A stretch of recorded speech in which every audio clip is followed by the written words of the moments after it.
So what is BeamNg like below the recommended system requirements? Today we find out with the legendary GT610. Thankfully this is a 2GB model, but we'll get into the specs a little bit later on. So if you check out Steam or the BeamNg website, you can see that the minimum requirements for the game are listed here. Specifically looking at a GPU, we have a Radeon HD 7750 or the NVIDIA GeForce GTX 550 Ti. Now, I know numbers can sometimes be confusing, but generally when it comes to NVIDIA, the higher the number, the better. So in some ways, you might think that 610 is better than 550, but that's just simply not the case. So this is a GT610.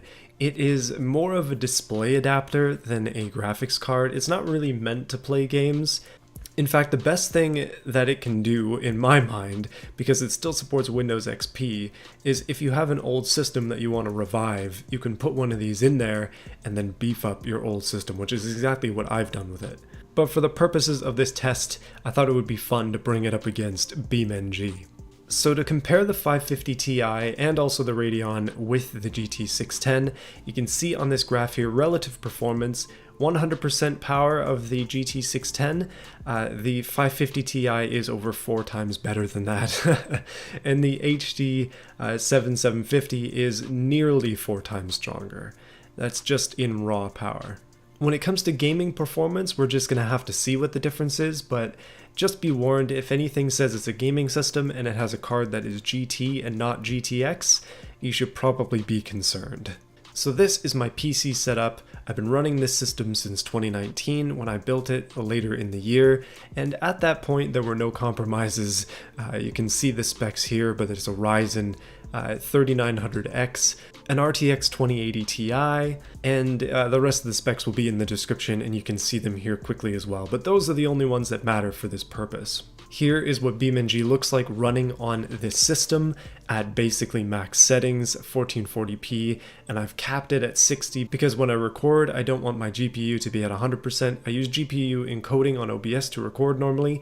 For the purposes of this video, I'm using software encoding, but I'll show you that in a bit. But the game on my current PC, the way that it's set up with the water cooling and all that, it runs fine. CPU runs a little bit hot, but BeamNg, if I wanted it to, if I uncap the frame rate, I could max out my graphics card and achieve somewhere over 100 FPS on average. And that's with a $5,000 Canadian dollar setup back in 2019.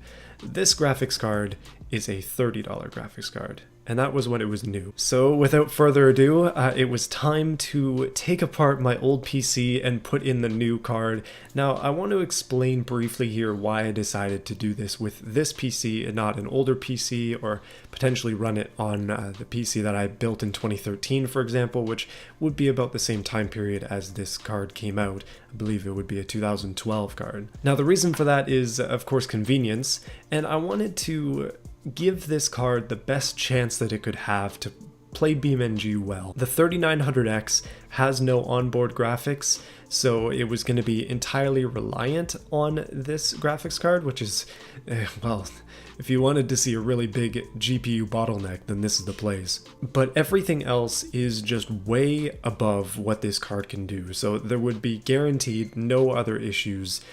It would all be resting on the GT610 to get BeamNg Drive to work.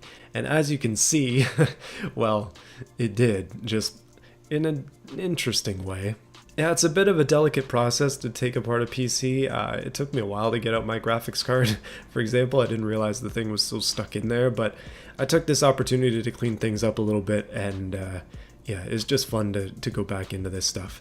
It took me a long time to put this system together, so if you're looking for something decent, and you can actually find a graphics card, then just get the upgraded versions of these parts and you're probably in for a good system. This is what the card looks like in the system. It's extremely small compared to an RTX 2080 Ti, way smaller, but it still has a little fan on there, so you know it's going to keep cool, and we will be showing the temperature throughout gameplay. So one of the first things I did was I made sure that the system was actually recognizing it, and I got the most recent driver that you can get for this card. It is no longer supported, so we're just running it with a 300 series driver, but that was all that we could get. It was a little bit concerning to see that it was running at 40% or so on the task manager, and that was with nothing really going on. And what I decided to do for this was run it on my 1080p monitor. I didn't want to run it on a 1440p just in case that would cause issues. So I just figured we'd just kind of bring it back a little bit old school and see if that helped it out. So one screen, not doing dual screens, and it seemed to be working fine even though I was recording with OBS. So basically what happened is I, with the system actually working and the drivers installed, just booted up BeamNg and did not touch the settings. And immediately the game was running, but it was running at 1 FPS, probably less, with 100% GPU usage and 5% CPU usage. But the reason this was happening is because the GPU was struggling to keep up with the game at max settings. It's just not even possible on Ultra. And I found that out the hard way. I had to close the game, open up the menu, and then redo the settings to look a little bit like this. So this is the game running on the Grid Map V2, 768p lowest settings. You can see the frame rate is not good. CPU is at 5% and we're getting maybe 11 FPS, maybe maximum 12. It's not very playable. I would consider under 30 to be unplayable in most cases. Sometimes if it dips here and there, it's not a big deal, but this on average was 11 FPS. Not great. And that's when I made the decision to lower the game down to 640 by 480, still with the lowest settings. I believe at this point I actually had anti-aliasing on, which was a mistake, but we were still managing to get 27 FPS. Keep in mind that because I'm filming the screen here, and I'll tell you why in a second, but the reason that it looks so strange is because 640 by 480 is 4 by 3 and it's being stretched to 16 by 9. So it looks a little bit funky. We'll fix that in a bit. But you can see the frame rate is up significantly at this resolution. BeamNg is basically unplayable at anything except for 480p on this card. You can expect to get above 30 FPS though with this system setup. It's kind of funny to see that. 37 FPS, that might be the highest we ever get. And so with the grid map out of the way, I decided to try out the West Coast map, and we're getting a pretty reasonable 18 FPS, somewhere in there. Now the reason that I'm recording these with my phone is because I didn't want to damage the frame rate by using OBS. I wasn't quite ready for that yet, but that is what's coming up next. So what you're seeing here is the pure stuff, and then soon we'll get into the recording stuff. Look at the CPU usage, it's about 7% on West Coast. Things are going to go up with the CPU because that's what was used for the encoding. I specifically tried to get the load off the graphics card, but I'm sure there was still a little bit in these next clips. Okay, so this is my first time running the game and actually recording it at the same time. As you can see, CPU usage is up a little bit. Graphics settings are still on their lowest. The menus are huge and it's very hard to navigate them because the frame rate in the menus is like 19 FPS. But we're still here in the West Coast map, and yeah, the UI doesn't go any smaller than this for some reason. It's just massive. I believe it's stuck at a higher resolution, and I'm not 100% sure how to change that, so I eventually just turned it off. But yeah, recording, we get 18 FPS on the West Coast map, and it looks like a bit of a slideshow. The recording encoding system, it being software, is not ideal, especially not when the GPU is this ancient, and also trying to run BeamNg at the same time. Like, it was struggling quite a bit. I decided that I would try out Italy, as Italy tends to be quite the demanding map to run. I remember back when it first came out, I was still running a GTX 780, and it really struggled hard with Italy. And you can see the GT 610 is no different. We're getting maybe 16, 17 FPS. I did notice when I was down by the docks that if you turn and look at the water away from the city, that the frame rate goes up significantly, but in the actual city, even with the buildings basically popping in like PlayStation 2 graphics, honestly, the frame rate and everything is just worse than some of the Xbox original games that I've been playing. it's just horrible. Basically unplayable again. Also shown here in the recording, which I don't think is fully demonstrating that 14 FPS feel, but trust me when I say it's pretty darn choppy. So I decided that I would try out the Leap of Death map. Being a user map, it doesn't have as many things on it. It doesn't have as many trees. Actually, I don't think it has any trees. And it performed quite a bit better. I was averaging over 23 FPS, somewhere around there, maximum maybe 28, until you start looking down at the water, and then it gets a little bit lower. But then this is also the lowest possible settings in the game. I believe at this point I was still running AA, which was a little bit of a mistake, but I did end up turning it off a little bit later on after going for a bit of a tumble down the hill, just to kind of see what it would do with physics. I wasn't sure if physics were going to affect the render or if that was going to affect the CPU more.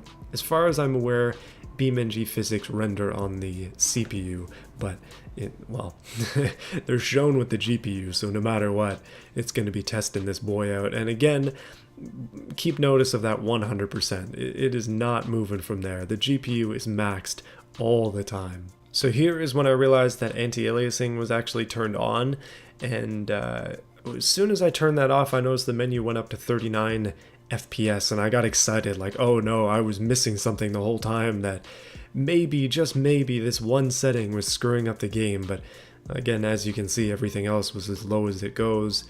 And when we go back to the actual game, the frame rate gain is not particularly noticeable. So even with AA off, we're still running 23, 24 FPS. It's just the same thing again. I don't know how you could get this to run properly. There must be a way to like downscale even further. If BeamNg ever adds DLSS or the AMD equivalent, then that would be great for graphics cards like this. Except they're probably not going to be capable of running it.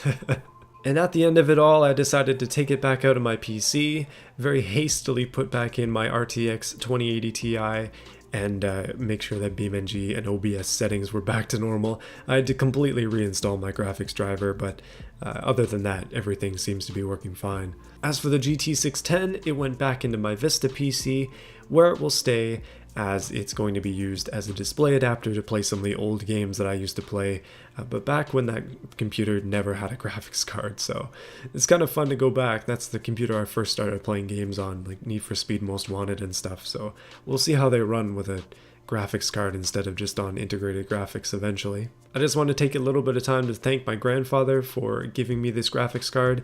It was in his Windows XP PC, and at some point a computer repair shop put it in there to swap out an NVIDIA GeForce 7050 or something, like ancient XP technology, when it ended up dying. But yeah, thank you to him for that. This video would not be possible without him. In conclusion, I think you can see that trying to run BeamNg with a GT card was probably a mistake, but we did end up getting a game, at least on the grid map.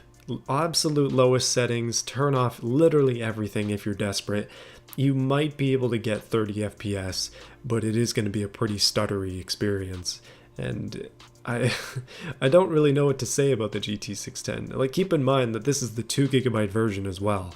If you're trying to run this with a 1GB version, it's probably going to be worse. I remember back in the day, I used to play Rigs of Rods on my old HP laptop, and that thing had a GT, I think it was a 230 or 210M, like a mobile chip. So it was, again, basically just a display adapter. And the frame rate was obviously horrible, but I actually played it. And I used to play other games on that too, like Borderlands 1 and Left 4 Dead, and I mean, I think I played Sleeping Dogs on that a little bit. The frame rate was horrendous, but that was back before I had any decent hardware, and man, you just gotta work with what you got. Looking at it now though, like, you've got so many better options than these GT cards, and if anything, like, you can just go back a couple of generations, buy a flagship for the same price as some of the low spec cards these days, and really enjoy yourself. Overall, I mean, some games might work on a GT610, but this was basically just an experiment to kind of see how things would go in BeamNg Drive. It's cool that BeamNg is this scalable. I think I talked about this in a previous video, but actually running it on some very low spec hardware kind of gives me some perspective. It's like, man, BeamNg can play on anything. And we've proven it today, my goodness. Hopefully you enjoyed this video. Let me know what you thought of it in the comments, and let me know what kind of hardware you use to run BeamNg and kind of what specs you use. Tell me what frame rates you get. I'm kind of interested to see. If you have any suggestions for future graphics cards that I should try out in BeamNg, just let me know. I'm thinking about trying the 550 Ti setup to see how that actually plays and to see if it can indeed do 720p low settings.